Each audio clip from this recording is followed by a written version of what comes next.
Dans la paracha de Vayechi, lorsqu'on arrive au décès de Yaakov, il nous est raconté de quelle manière il a été enterré, c'est-à-dire comment il est reparti d'Égypte, son corps a été ramené en Eretz Israël jusqu'à Hebron, et bien sûr qu'il y a eu son enterrement.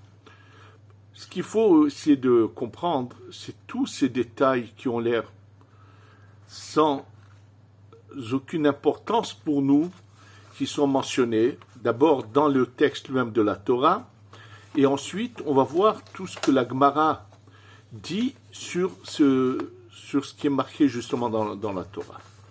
Donc ça commence comme ça, par que Yosef donc vient en Eretz Israël, et viennent avec lui les serviteurs de Pharaon, les vieux de sa maison, c'est-à-dire en fait, c'est marqué que c'était tous ceux qui l'entouraient, qui avaient des visions, qui avaient une vision un peu plus lointaine, puisqu'ils étaient dans la sorcellerie totale, ils percevaient des choses.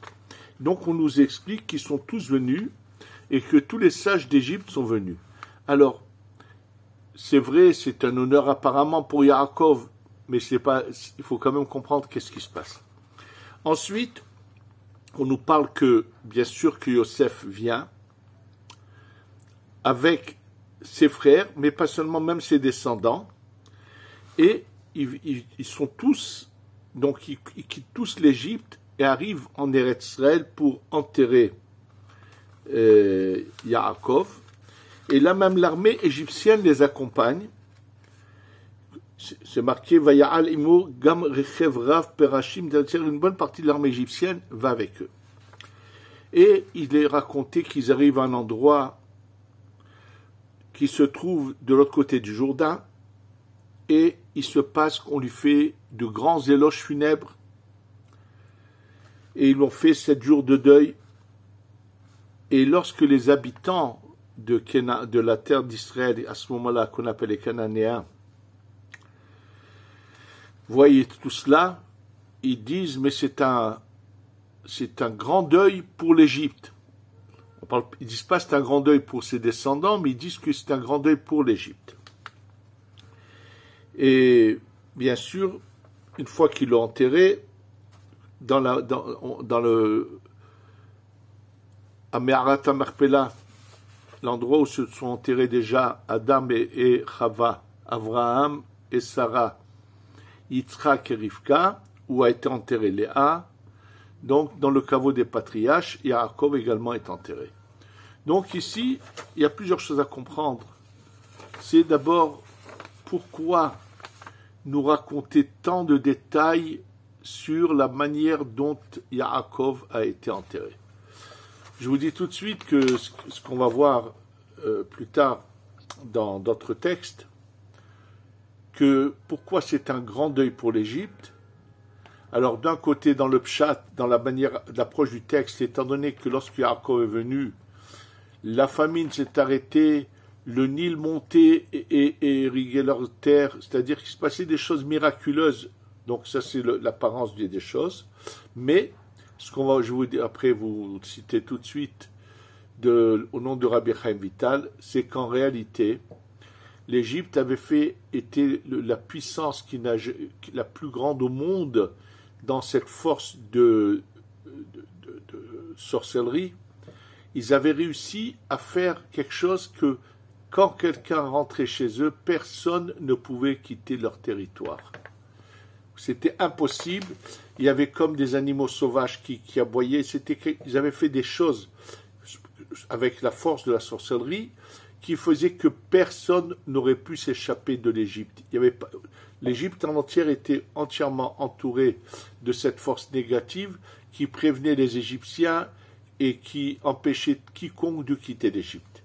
Et là, lorsqu'ils voient que Yaakov sort avec le corps de Yaakov avec sa famille remonte en Eretz Israël, ils comprennent que cet exil qui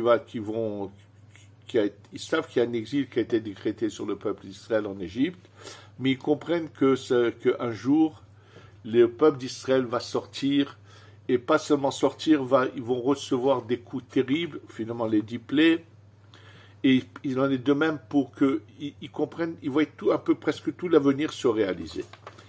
Et ça, sachez que c'est ça ce qu'on va comprendre, qu'en fait, il y a ici un message qui nous concerne à nous dans ce dernier retour en Eretz Israël pour la délivrance totale. Et c'est ça qu'on va apprendre pourquoi la Torah a tellement donné de détails sur ces événements de l'enterrement de Yaakov. Alors bien sûr, pour mieux comprendre tout, on va voir combien de choses, de détails que la Gemara nous raconte, qui ont été transmis à Moshe Rabbeinu, qui l'a transmis, mais qui n'a été écrit que dans la Gemara. La Gemara se trouve dans le traité de Sota, Daf Yud Gimel, page 13, et là-bas, il est raconté, la Gemara fait remarquer qu'au départ, les frères de Yosef sont mentionnés après les Égyptiens qui accompagnent Yosef, et lorsqu'ils retournent en Égypte, ils sont mentionnés d'abord.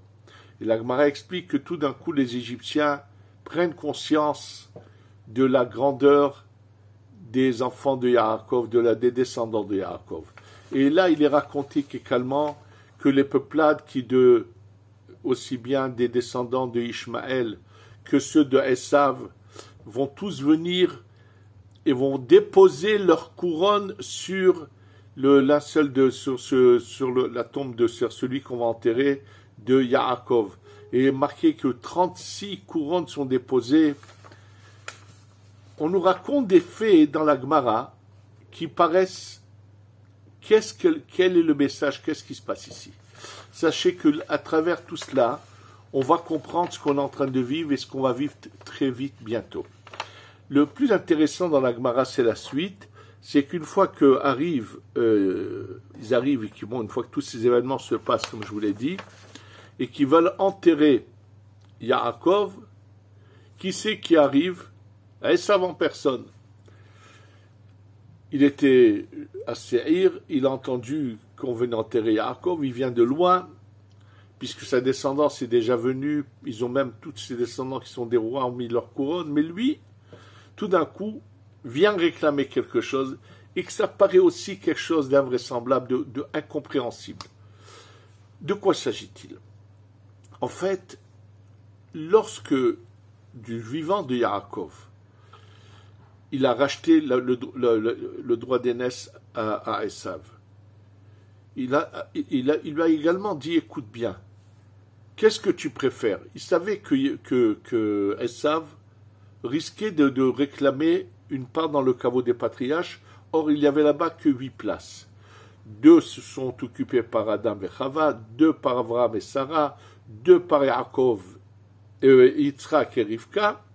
Maintenant, lui, Yaakov, a l'intention d'enterrer Léa, là-bas, et donc il restera que sa place à lui, sachant que son frère est quelqu'un de roublard, de mauvais, qui risque un jour de dire non, les 2 places qui restaient, c'était pour lui et Yaakov. Et si Yaakov a mis Léa, une de ses femmes, là-bas, la place qui reste, ça lui revient à lui. Donc Yaakov lui dit, dis-moi, qu'est-ce que tu préfères, la place dans le caveau ou de l'argent? Bien sûr qu'il veut de l'argent. Lui, qu'est-ce qu'il en a à faire? Il ne croit pas à ce qui va se passer après la mort. Ça ne l'intéresse pas. Donc il réclame de l'argent. Et Yaakov lui donne une fortune, une somme fabuleuse et il crée un contrat. Et que se passe-t-il? C'est que maintenant, quand ils viennent enterrer, tout d'un coup, Esav apparaît, il leur dit hey, ça c'est ma place. Il y avait 2 places. Il commence à vouloir dialoguer avec eux et à vouloir réclamer. Et ça se comprend pas. Lui, il avait rien à faire. Il s'en foutait de cela. Qu'est-ce qui lui arrive tout d'un coup de vouloir se battre contre vouloir cette place dans le caveau des patriarches? Avant de expliquer qu'est-ce qu'il recherchait réellement, la suite des événements. Alors bien sûr, ils lui ont dit, écoute, notre père, il nous a prévenu qu'il a acheté et qu'il t'a donné de l'argent, et il y a un contrat. Il leur a dit, oui, je voudrais voir ce contrat. Ils lui ont dit, mais il est en Égypte, le contrat. Ben non, vous ne rentrez pas enterrer votre père, tout le temps que vous n'amenez pas le contrat. Alors, bien sûr, les frères se décident d'envoyer Naphtali, qui avait une âme très particulière, qui faisait que lorsque lui courait, il volait au-dessus de la terre, pratiquement. C'est-à-dire que lui pouvait aller avec une rapidité qui n'a rien à voir avec le commun des mortels, jusqu'en Égypte, pour emmener le contrat. Donc, ils disent à Naphtali, dépêche-toi d'aller chercher le contrat. Et là, parmi les descendants de Yaakov, il y en a un qui a un problème qui n'entend pas. Il s'appelle Hushim, le fils de Dan. Et lui, il n'a rien entendu à tout le dialogue, à toute cette discussion, mais il voit qu'on n'enterre pas Yaakov. Donc il demande qu'on lui explique. Et eux, en criant dans ses oreilles avec des gestes, on lui montre qu'il y en a un qui réclame la place, c'est qui c'est Esav, et que c'est à cause de lui que est retardé l'enterrement de Yaakov. Qu'est-ce qu'il fait? Il a un bâton, il donne un coup, mais terrible, à la tête, il brise la nuque, carrément la tête de Esav est séparée du corps, mais les yeux de la tête par le coup tombent à côté du cercueil de Yaakov, qui n'est pas encore enterré, et la tête va dégringoler et descendre dans le caveau des patriarches. La tête va tomber là-bas. Puis le corps, on le jette on va l'enterrer dans n'importe quel champ à côté. Et c'est marqué quelque chose d'incroyable, c'est que tout d'un coup, on nous dit que Yaakov est décédé, est mort. Et là, voilà, Yaakov qui est décédé, mais la Gemara dit quelque part d'autre que Yaakov n'est pas mort, c'est-à-dire qu'en fait, une partie de l'âme est sortie, une partie est restée, puisque Yaakov a une deuxième âme de son vivant, celle de Israël. Et là, Yaakov, de son cercueil, se soulève, il voit les yeux de Esav à côté de lui, sourit et se recouche. C'est ce que la Gemara, je vous dis, c'est beaucoup plus long que cela, tous les détails qu'il y a dans la Gemara, mais c'est ce que la Gemara nous raconte. Bien sûr qu'il y a un message qu'il faut comprendre, et quand je vous ai dit, qu'est-ce que cherche Esav dans tout cela? En fait, c'est sûr que pour lui, qui ne croit, les caveaux des patriarches ne lui dit, ça lui absolument rien. Alors qu'est-ce qu'il veut? La force du mal, jusqu'au dernier moment, se bat pour empêcher que la domination de la sainteté représentée par le peuple d'Israël sur sa terre. Sachez qu'en ce moment, dans les infos, on sait que déjà plusieurs fois, la Russie de Vladimir Poutine a demandé à l'État d'Israël de lui donner des parcelles où se trouve une église orthodoxe de la chrétienté russe. Ils ont déjà demandé une fois un emplacement précis. Et là, dans les jours qui viennent, ce qui vient de se passer il y a quelques jours, étant donné que Binyamin Netanyahou doit devenir, au moment où je vous parle de ce cours, il est prévu qu'il devienne de nouveau chef de gouvernement. Et bien sûr, M. Poutine l'appelle et le félicite. Ne pensez pas un instant que ce M. Poutine a tellement de respect, de bonne manière, et que c'est pour cela qu'il a appelé Binyamin Netanyahou pour le féliciter. Pas du tout. Il a beaucoup d'intérêt dans la tête, étant donné qu'il n'a pas réussi à obtenir du gouvernement qui se trouve actuellement, qui était celui de M. Lapid, à ce qu'il n'aide pas l'Ukraine et qu'il y avait des tensions. Donc, lui, ce qu'il voulait, c'est avant tout s'assurer que Binyamin Netanyahou n'irait pas aider les Ukrainiens. Mais à part ça, écoutez ce que les médias nous disent. Dans ce même dialogue où il vient féliciter Binyamin Netanyahou, il a le culot de demander 3 emplacements dans lesquels se trouvent ces fameuses églises qui sont liées à la chrétienté russe, et il demande que ça devienne la propriété, que ce morceau de terre devienne la propriété de la Russie. C'est un monsieur tel, un si bon chrétien, aussi grand pratiquant, un assassin comme lui, qui n'a pas hésité à faire tuer plus de 100 000 de son pays, et qui ne va pas hésiter à utiliser même la bombe atomique locale, qui n'a aucun scrupule. Cet assassin, tout d'un coup, a envie que ces églises deviennent la propriété totale de la Russie en Israël. Quelque chose qui ne colle pas à ce monsieur. En quoi, lui, qu'est-ce que ça peut lui faire que ces églises? Non, sachez une chose. Faut que vous compreniez que ce genre de personnages, ils ont un ange là-haut qui les dirige. Et en fait, cet ange là-haut qui dirige voit de manière claire que c'est la fin de leur emprise sur la sainteté, leur fin est proche. Et ils cherchent à s'attracher des parcelles dans la sainteté d'Eretz Israël, en pensant, ça c'est l'ange là-haut qui voit tout ça, en pensant que ça va les sauver. Et donc il met dans la tête de Poutine de réclamer ses emplacements. Oui, Lev Melachim et Tsarim Yad Hashem. Il faut savoir que tout ce qui se passe dans quelqu'un qui devient un dirigeant, c'est pas lui qui s'exprime. Il y a une force là-haut qui le dirige pour demander ce qu'il demande. Et là, il faut que vous sachiez également que quand on voit que tout d'un coup, les frères de Yossem prennent de la valeur, c'est-à-dire, comme je vous l'ai dit au nom de Rabbi Chaim Vital, qu'eux, ils se mettent à réaliser que finalement, ils ne pourront pas empêcher le peuple d'Israël de revenir sur sa terre et de reprendre ce qui leur appartient. Il va y avoir beaucoup de nations qui vont s'incliner et le reconnaître. Et bien sûr, ceux qui ne voudront pas le reconnaître et s'incliner, et c'est ça le symbole qui nous est raconté par rapport au fait que Esav veut cette parcelle de caveau des patriarches, il fait que représenter ceux qui n'ont pas envie de s'incliner, ceux qui veulent continuer à se battre jusqu'au bout pour nous reprendre Eretz Israël. Bien sûr, c'est une allusion que comment va être leur fin. Il faut que l'Iran sache que sa fin est proche. Que tous ces pays qui ont voulu s'opposer, leur fin est proche.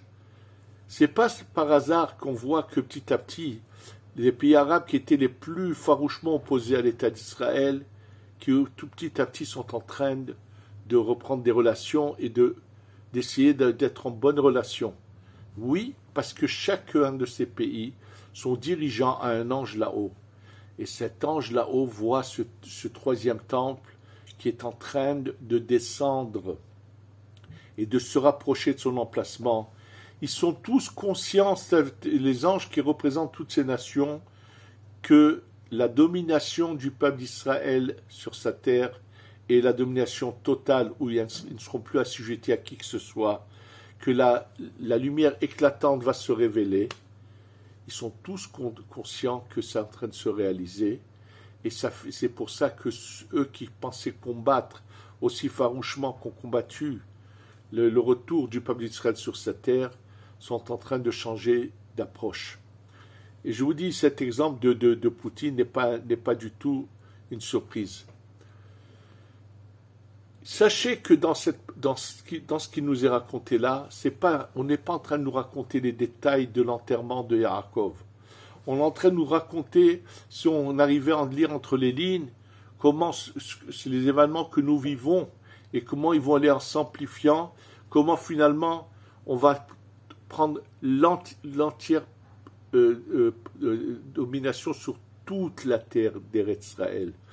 Il faut que ceux qui veulent continuer à se battre contre nous comprennent qu'ils perdent leur temps et que leur fin est proche, qu'Hachem les exterminera, comme ça a été la fin de Esav lorsqu'il vient essayer d'empêcher qu'on enterre Yaakov dans le caveau. Cette image du retour, je vous dis, Rabbi Chaim Vital dans le Sefer Alikutim explique, c'est l'image du retour du peuple d'Israël qui est annoncé, d'abord la sortie d'Égypte qui est annoncée, mais également la rentrée du peuple d'Israël à l'époque de Yoshua par le Jourdain.